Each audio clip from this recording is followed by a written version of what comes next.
Agani dugutagai mumena tana Farafina fo alamsadon. What we seek most of all is a true partnership between the United States and Africa.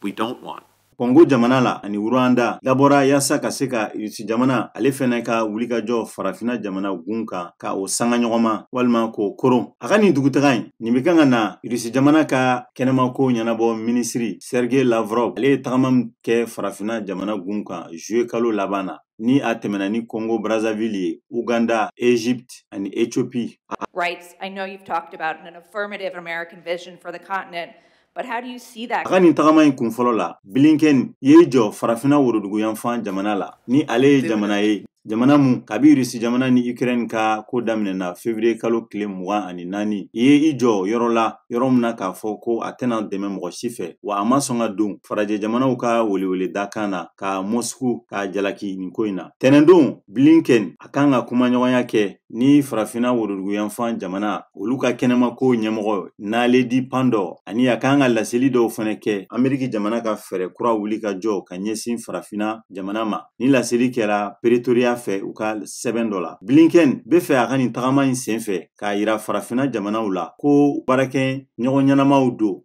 ni wagati geleya bawka inafo wagati yeleme kololo keleliko baloko dese ani banajugu munu be dunia kono bi ni la seli kera juwe kalo labana Ameriki jamana ka kenema ko soba o chakeda fe ni ye Blinken ka tagama ko flana de Farafina krenkrela Sahara chenchen jamana uka kabaye ni bara indamne salo akuntara Kenya, Nigeria ani Senegal that have been held back by Russia blocking their export.